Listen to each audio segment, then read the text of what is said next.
What's up, everyone? Welcome back to another review, and this time we're taking a look at The Invisible Man Returns, the sequel to the 1933 movie of the same name.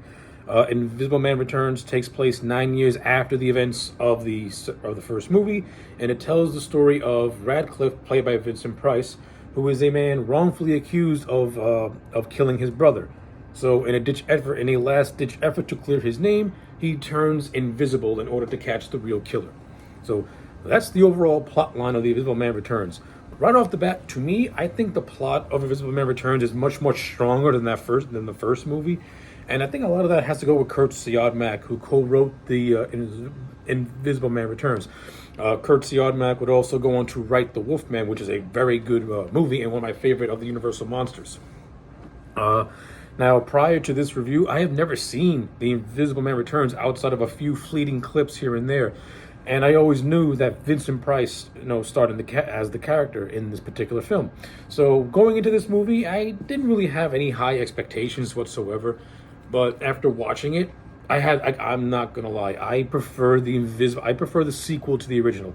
I think The Invisible Man Returns, like I said, has a much more stronger story. I think the performances are all around better. Not only that, I find the character of Radcliffe to be much more interesting as opposed to Claude Rains' character as Jack Griffin. I just think the Radcliffe character, he has a better hold on his sanity, and we actually get to see a gradual de-evolution into the invisible serum, making him go mad. But at the same time, he's also trying to hold on to whatever sanity, to the saneness that he has, because he wants to, clear his name, and he wants to be with his girlfriend. And I thought that Vincent Price, as the character, put in a great performance. Like, this is Vincent Price before he became the horror icon that he became. And listen, like I said, he carried the movie for me. I think Vincent Price as a performer is better than Claude Rains, and that's not taking anything away from Claude Rains as an actor at all. I just prefer Vincent Price. Vincent Price has got that voice, that very distinct voice, like Claude Rains, but Vincent Price's voice has more pathos to it. It has more of emotion to it. So, like, when you get the scenes of Radcliffe in despair and trying to clear his name, you feel the pain that it's in his voice. When he goes mad, you feel the madness in his voice. I thought Vincent Price was able to convey these different emotions splendidly, and it worked beautifully. And I liked the chemistry he had with most of the supporting cast in this movie. I liked the chemistry he has with the actress who played his girlfriend. I thought they played off really well off one another. This movie introduces us to the character of Frank Griffin, who was the brother of Jack Griffin, who helped create the invisible serum I like the character of Frank Griffin. I like how he's a friend of Radcliffe and a friend of the fiance, and he's not somebody who's trying to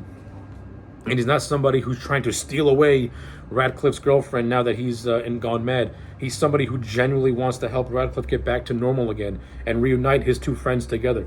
I like the character of Griffin. I like him. I like the character of Frank Griffin a lot in this movie. He's really good. Cedric Hedwig, who plays the character of I can't remember what the villain's name was, but he plays the villain of this movie, who is revealed to have been the one who killed Radcliffe's brother.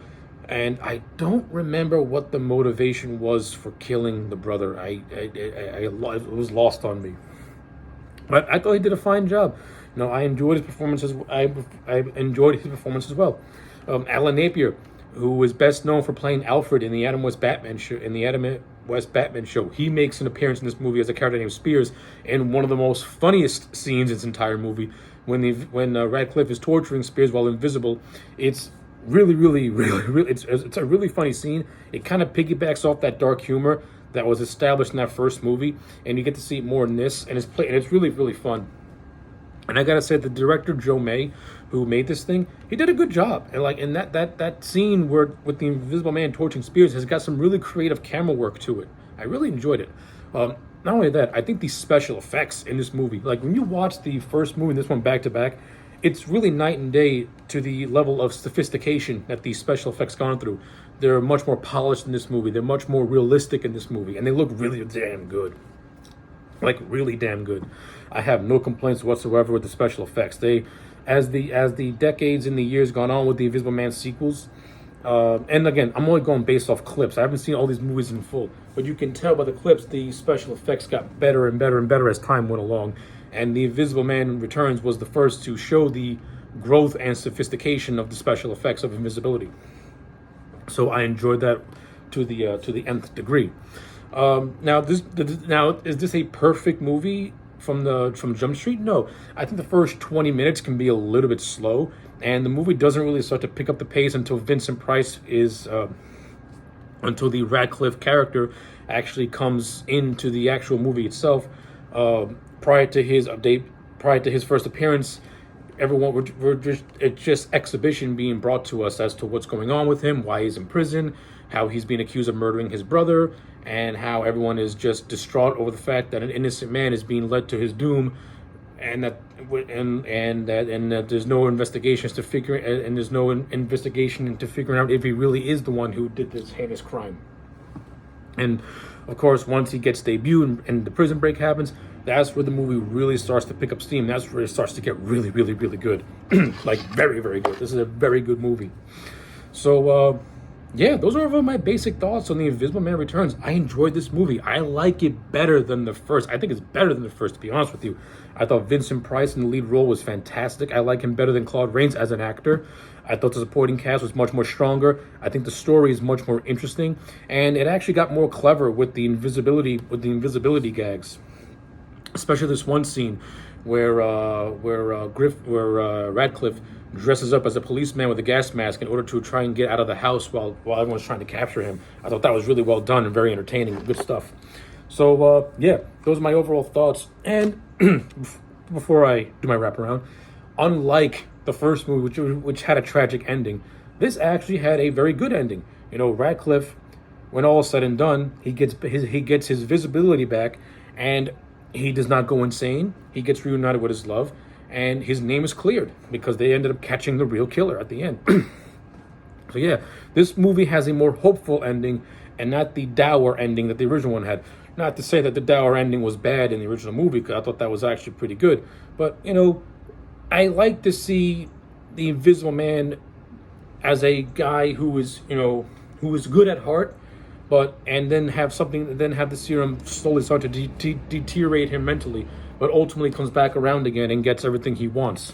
Because throughout the course of this movie, Radcliffe didn't go on a killing spree like Griffin did. No, Radcliffe was pretty reserved in a way.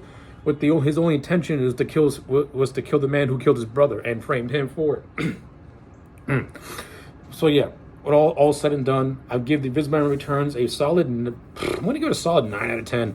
I like it more than the original by far. So yeah, those are my thoughts on The Invisible Man Returns. Let me know yours in the comment sections down below. Like the video and subscribe, and I'll check you back next time for more.